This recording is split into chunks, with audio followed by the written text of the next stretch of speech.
Garrett Temple, you are the first Raptor to join us on back-to-back programs. I know, obviously, the last one was Friday, but welcome back, Garrett. How you doing, man?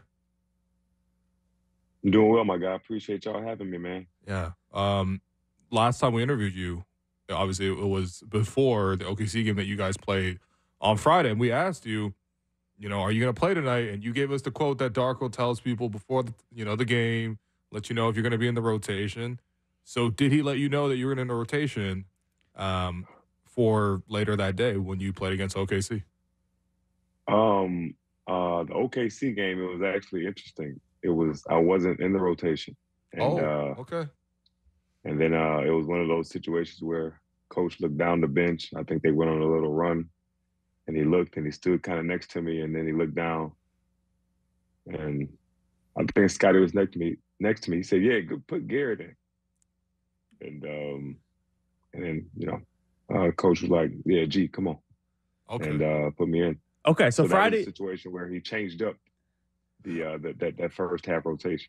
This is great. Friday, you told us Scotty's coming along in that leadership role off the court and stuff, and now he's coaching. Like we saw Kyle Lowry the other day. Coach Barnes put you in. Yeah, huh? Kyle Lowry, like Nick Nurse tried to put Campaign in, and Kyle Lowry waved him back to the bench, like go sit down. We got Scotty doing the rotations and stuff now as well. So Garrett, you played a lot of minutes. Like you played 29 minutes across those two games on a back-to-back. I know that you're still a professional athlete and you keep yourself in peak condition, but that's, significantly more minutes than you've played most of the season. How'd you feel coming out of that back-to-back? I didn't feel bad. Calf is a little tight, things of that nature, but in general, I felt good during the games. We haven't had as many players to be able to play what we call conditioning games or play groups. So the guys that haven't been in the rotation, playing games, kind of 5-on-5 scrimmages on game days, we haven't been able to do that for like the last 2-3 weeks. So I've just been getting some sprints in, whether it be on the treadmill, just continuing to lift, and body felt pretty good afterwards. Yeah, Garrett. I gotta let you know. First off, after the game, I always do a post-game review, and I hand out 3 stars for the game. You got my 3rd star for that one. That's totally unbiased too, because you came in, me and Blake were watching it was together. A little biased when you and I were watching in the press box together. We were hyped when you got in the game. We were like, oh, there's our boy Garrett. What's he gonna do? And then one of the first possessions, you got on a Shea, like right away after coming in, and we're like, oh no, this might be a problem. Except it's a problem for Shea because you actually ripped Shea, and you got that steal there for one of your 2 steals, and you knocked down your 2 threes as well. And the whole time we were just in the booth, just like really enjoying the fact that you came on the program. Plus 10 and a 20-point loss for the show's correspondent. Right. Yeah, that's look, Coach Barnes should have played you more. Individual plus minus is not the be all and end all, but you got to feel pretty good about the steals that Will mentioned, knocking down your couple threes. But yeah, you guys won the minutes that you were on the floor. Yeah, no question. At the end of the day, you want the team to play well when you're out there. Whatever that may be, whether you're part of that or whether you're just out there and, the other 4 guys are just doing great and you're not messing up. So individual plus minus, you want the team to do well at the end of the day, especially a guy like myself who's very, team oriented, unselfish. It's not about scoring. It's not about me doing anything spectacular. I just want the team to play well and the game to flow well when you're in the game. So that was positive. Yeah. Well, the next game against Washington and then after, we figured you'd be in the rotation for that one. I just didn't think that they would use you basically as center. we got a small ball 5 on the pod. Tell us about that. I mean, Man, yeah. That was my first time, I guess, officially being the 5. Probably since maybe elementary school. Wow. Maybe 1st grade, 2nd grade. But I know all the players from the 5 spot. And in today's game, in a lot of offenses, the 5 is really the person that's setting the table. You know how we have KO, making a lot of passes from the top of the key. Him and Jonte have made some great assists, over the last few games, as well as Yak when he was playing.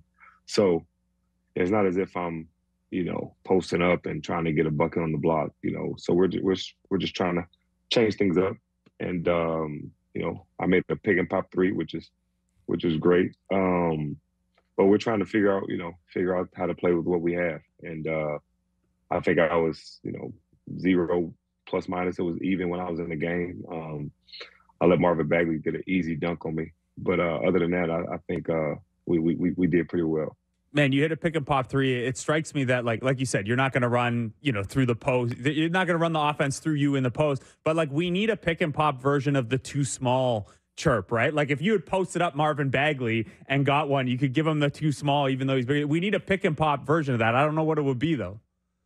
Yeah, I don't know what it would be. I have no idea. I'm not.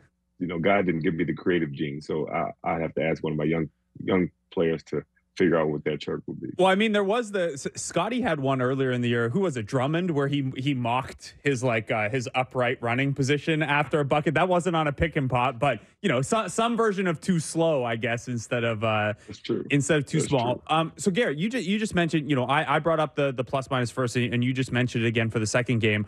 And again, it's not there's a lot of context in there, but I have been curious, when you come back after a game and you individually or you guys as a team, what kind of numbers do come up in conversation? What do you look at in the box score? Whether in the box score or something one of the assistants is tracking, what kind of numbers things is Darko bringing up, at a halftime or after a game and things like that? Like I know before was a stat available on NBA.com. Coaches would talk about, I got someone tracking deflections during the game and things like that. What are you guys looking at after a game numbers wise?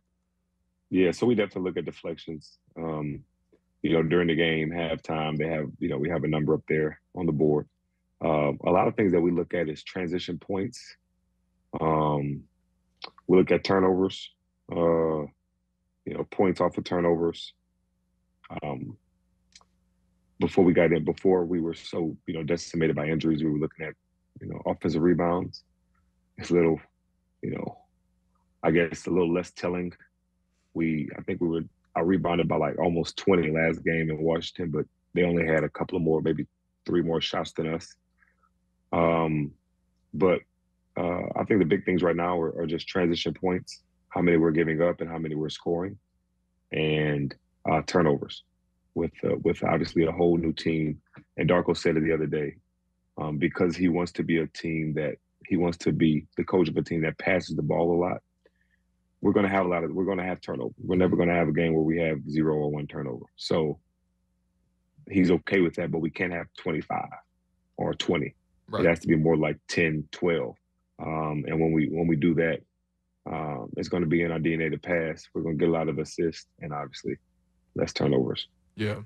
So, I mean, it's been great to see you back in the rotation. It's been great to see you contribute. The team overall, though, 10 straight losses, and you have another chance to sort of crack that tonight against the Nets. But how are you guys handling the fact that, like, you guys are on this losing streak and the situation is pretty difficult with obviously lots of players being out? It's not that the team is so, down bad. It's just it's a difficult situation. How are you guys dealing with the fact that you guys are on a 10-game losing streak? I've been on a few double-digit losing streaks before on different teams, and this, I can say, is the best vibe. I don't know if it's because, we have a lot of injuries, we have guys out, so I guess the expectation isn't as high as other teams, maybe. But at the end of the day, there's no excuse. We're paid to play basketball and play at a high level, and we go out there to try to win games. Nobody's out here trying to lose. And as competitors, at the end of the day, intrinsically, we want to win. Mm-hmm. That's part of what makes these live sporting events what they are.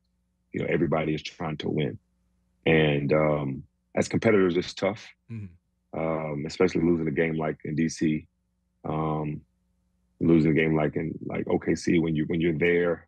You have one of team that's top 3 in the league, and wins, losses, and you're not able to get it done. And then in DC, a team that's below you in the standings, and you have a chance to win it in a close game and not able to get it done. So it's difficult, but that's the thing about this league. You have another one a couple of days later, if not the next day. And you just got to get back to the drawing board and and try to figure it out. So you said something within there that I think is helpful for fans to remember, is that the players are trying to win. No player is going out there trying to lose. And obviously, I don't know how much you're on. I don't know how much you're on Twitter, but I'm sure you understand that certain fan bases or certain parts of the fan base are tanking this, tanking that. It's better to lose, whatever. And I'll put out an injury report and people reply tanking. It's like, okay, well, Scotty didn't like dislocate his finger because of tanking. He dislocated his finger because he dislocated his finger. What is that like on the player side? Like, how aware of that are you guys? How difficult is it to navigate that you guys are trying to win every game, but there's an understanding that, the organization probably doesn't care all that much about, or in some teams, in some cases, might actually prefer to slide down the standings. What's that like for you guys? Honestly, it's one of the most contradictory things in our sport. And it's a hell of a balance for the NBA in general, in my opinion. And for the specific team, I haven't heard one time from our coach or our front office that we're trying to lose. I've been on teams where it was specific things that were happening where it was very obvious that we were trying to lose.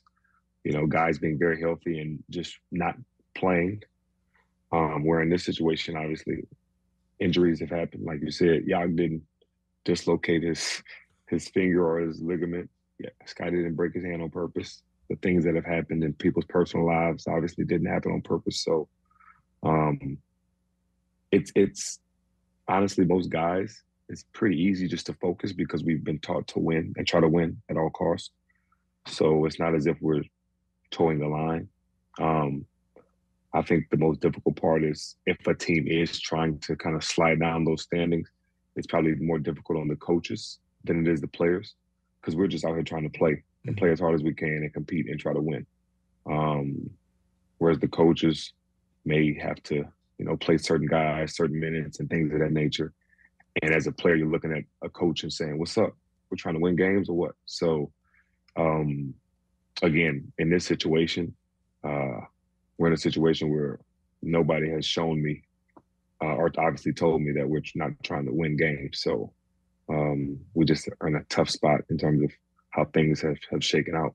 Yeah. I mean, you mentioned the previous spots where, you've had instances where healthy players are rested. And again, tanking is a reality of the league, even if it's not explicitly said. How do you get buy-in back in those places once you make that decision? You know what I mean? It's difficult, man. It's difficult. Because you can't just flip a switch of like, we're deciding to lose, Exactly. and now we have standards that we need to win. Exactly. That's a great question. And I'm of the opinion of, you can't just give players, young players, minutes just because. I've always been of the opinion people have to earn their minutes, and what Darko had Grady do. Grady didn't just come in and just get minutes right away. You go to the G League, prove that you can play at a high level, you show growth, and then you get a chance. And if you take advantage of your chance, you get more. Whereas some teams and some organizations, we're just going to play the young guys no matter what. And if we lose, then that's even better because we'll get a better draft pick.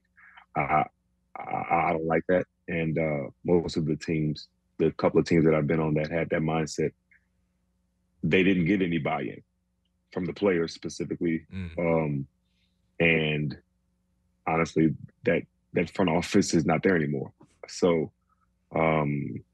it's difficult to get buy-in back. I think from the players or the coaches, honestly, because at the end of the day, we're all competitors and we want to win games. And the fans at the end of the day, they want to see a product of people playing hard and winning.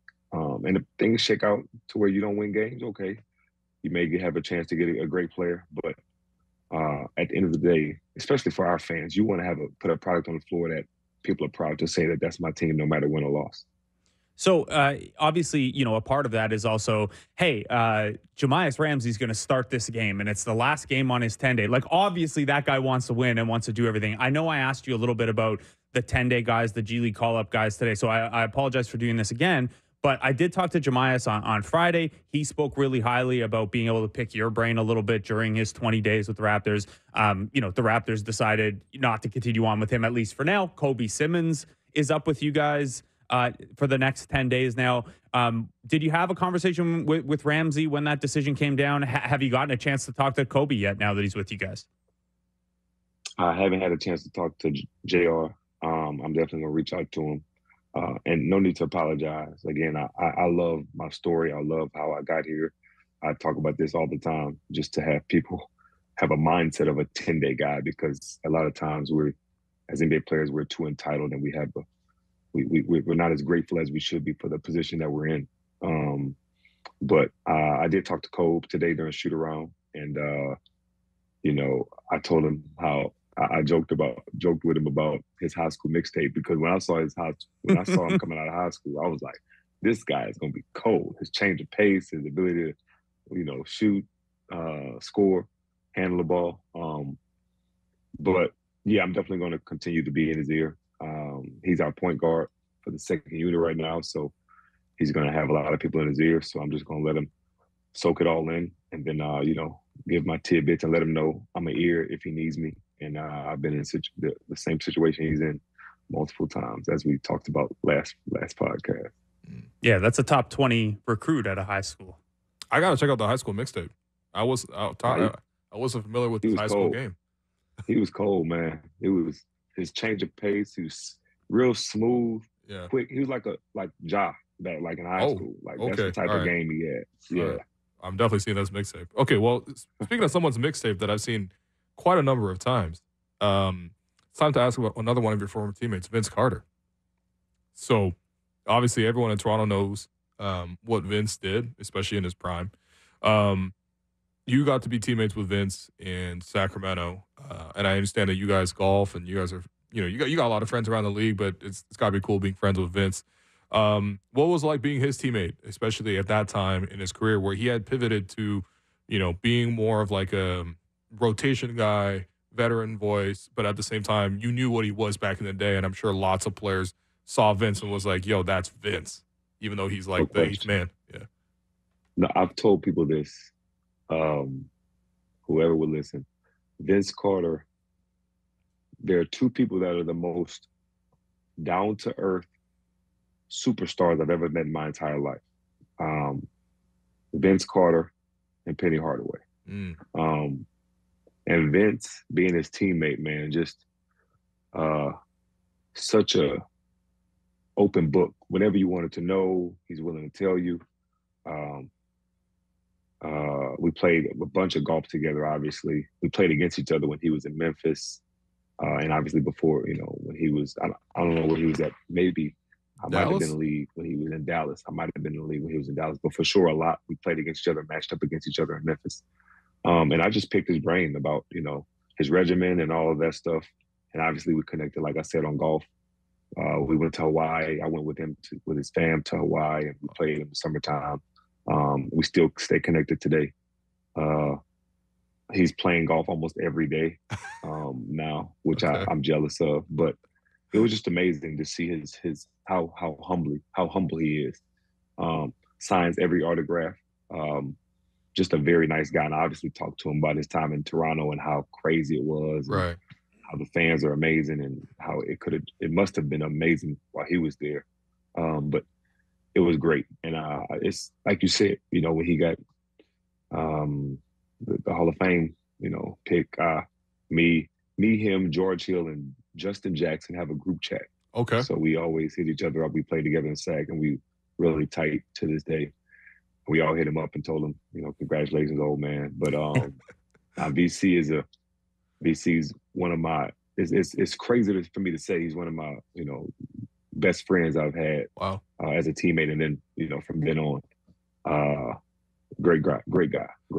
I'm happy you guys did talk about Toronto a little bit, because I always wondered with Vince, like, is this still a bit of a sensitive subject? You know what I mean? Because it's like, obviously he took Toronto to like the very, very high heights, like arguably like the biggest heights that Toronto's ever been in before the championship. But I know it kind of ended in a way that wasn't pretty, and I know that there was like a lot of a lot of returns to Toronto where he got booed quite heavily and all that kind of stuff. And I'm sure there's like some fault to go around either side. I wasn't really there for it, but I guess, is it a sensitive subject for him to talk about Toronto? No, not with me. It wasn't a sensitive subject. Okay. It wasn't a sensitive subject. You know, people brought it up and he talked about it, guys on the team. And a lot of guys didn't even really know, you know, that it was kind of a non-amicable breakup. It's interesting. I saw on Twitter the other day his first 2 times back in Toronto when he was with New Jersey, and that was vicious, man. Was cooking. Yeah. He was cooking. Oh, he was cooking. Hit a game winner. yeah. Moves were vicious, and then his game was vicious. But nah, it was. He doesn't seem to have any ill intent at all towards the city, and talks about it very highly. So that's nice. Toronto, y'all should be probably welcome Vince back with open arms now. I mean, I think he's gonna be like the first Raptor or his first player to go in the Hall of Fame as a Raptor. And I know it's not like baseball where you like literally put a hat on or something and like you're on your bust at the Hall of Fame. They're like there's like the little likeness of you, and they put the logo on your your hat. That would be like the first player where it's like, oh, that's a Raptor. Yeah, going to the Hall of Fame. With all due respect to like Hakeem or whatever. People forget Hakeem was a problem with the Raptors. Like, Vince for sure put Toronto on the map for basketball. That was You think about Vince Carter, you think about the Toronto Raptors for sure. So you are what, 37? Vince is, a decade older than you. You've got Justin Jackson in this group chat. By the way, we got to get him another 10-day. I know his 10-day just wrapped with the Wolves a couple weeks ago. Get him back to the league, killing in the G League. But so you have kind of these couple generations. And when you played with Vince, you were, a vet, but still, not the level of vet that Vince is. And there were these young guys coming up. And I guess I'm curious, when you look at kind of the multi-generation like that, and I know Justin Jackson went to UNC, so maybe it's a little extra for him, and he's not the best example, but how much or where is the line did you find that, like, players are like, oh, my God, that's Vince Carter. Like, I'm playing with Vince Carter. Vince Carter's calling my game. Is that still there with guys who are in the league today, or is that kind of, is that generation more like mine and your generation of like, oh, my God, that's Vince Carter? I think it's more mine and your generation, honestly, which is crazy because Justin has to be about at least 27 now, I would imagine. I don't think he's more than, he might be 26. But it's interesting. Like, I don't know if Grady would be in awe of Vince as much as, I think about what you got to put him on, man. When he, I think about what Brandon Miller said when he talked about Paul George being his GOAT, and I'm like, what? PG, like not to take anything away from PG's game. It's crazy, but just in terms of the age, I'm like, wow, PG, not KD, what I'm saying, Paul George. So with that being said, it's probably anybody 26 or older, 27 and under, I should say, 27 and under, 26 and under. They won't understand the impact that Vince Carter had on the game. That should be Darko's next film session, man. Just show him the Vince Carter 20-minute highlight clips. Grady's gonna be watching like Jason Capono clips instead of how do I get open for this long too. He surpassed Jason already, man. This long too. Yo, that's so funny. You ever look back on I'm sure you got in a little bit of this, but like that whole era where everybody was just coming off a screen and then taking a mid-range jumper like that Rip Hamilton. Like the amount of points you guys left on the table, man. We talked about with me and James, our coach Coco. Yeah. We talked about the mid-range twos and the Rip Hamiltons. And when I first got to DC, I wasn't a great 3-point shooter. When I got to Washington, Sam Cassell was my coach. Yeah. Lived in the mid-range. Yeah. Come down on pull up mid-ranges and fast break. And he was like, gee, instead of shooting a 3, just when they swing it, step in. Mm-hmm. No dribble, just step in and take a midi. And I used to do that. Yeah. And nowadays, somebody would look at, I'm just thinking. Yo, they'll bet you for doing that. Seen as, like, what they call it travel or something. Something would happen. The world would blow up if somebody, a guard shot a spot up 2-pointer. That would be so interesting to see. Yeah. Oh, man. Basketball Twitter would go crazy. I feel like a lot of people left a lot of points on the board. You know what I mean? And now it's like obviously the mid range being dead is exaggerated, but now it's like it's superstar territory, right? It's like if the defense is taking away the paint and getting up on you to take away your three, then the mid range becomes really valuable. Like KD can shoot that, Brandon Ingram shoots it a ton, Kawhi shoots it a bunch, but Kyrie, those guys. Yeah. Well, I mean, Garrett, that's a good question because you never see the Raptors really take the mid range. I'm sure Darko probably doesn't want you guys. One of the lowest rates in the league. Yeah. Who's got the best mid range game on the Raptors? Oh, no, that's a great question. Because we don't get to see it. You guys never. You guys don't even warm it up pregame when you're all doing your shooting stuff. Oh, who got the best one? That's the best mid range is Gary Trent Jr. Gary Trent. Okay. All right. G Trent. Yeah. Yeah. He does take them sometimes. Yeah. He takes them.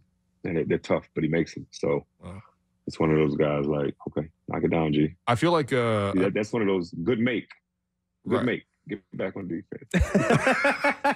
I feel like with Gary, that mid range jumper is easier for him than the transition layup, man. I swear this guy. He has a couple 3-on-1s that I'm like, hey, what should be a layup. Hey, but we watched in the film today. Okay. You know. All right. I think the one that he missed, maybe it may have been a little personal. Him and Denny were kind of jawing before he got the one and he bumped him and missed it. But he had a nice finish. You did. I think a couple of possessions after that. So he's good on that one. That's a random beef, man. Well, what were they beefing over, man? What were they talking? Do you ever get in the game where you just trash talk just for fun? Nah, G is not a guy that trash talks. Okay. Trash talk. Oh, trash talks, but he doesn't back down.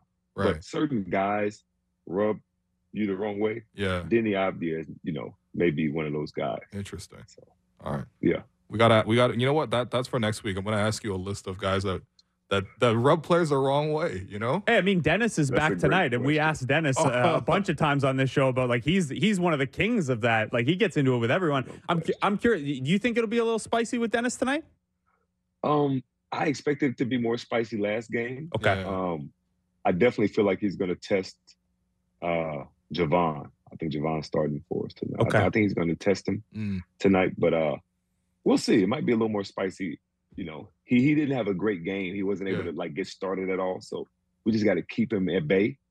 But because if he starts scoring and hitting some threes and getting to the rack, it's going to be a long night in terms of trash talk. Yeah, can't let FIBA Dennis get going. We've seen that too many times. Exactly. Garrett, when you hit that three on Dennis, I need you to hit the freeze on him one time, okay? Just tonight, please. It's my one request. I got you. All right, Garrett Temple, I appreciate you spending time with us again, man. Thank you. Thanks, y'all. Appreciate it, fella.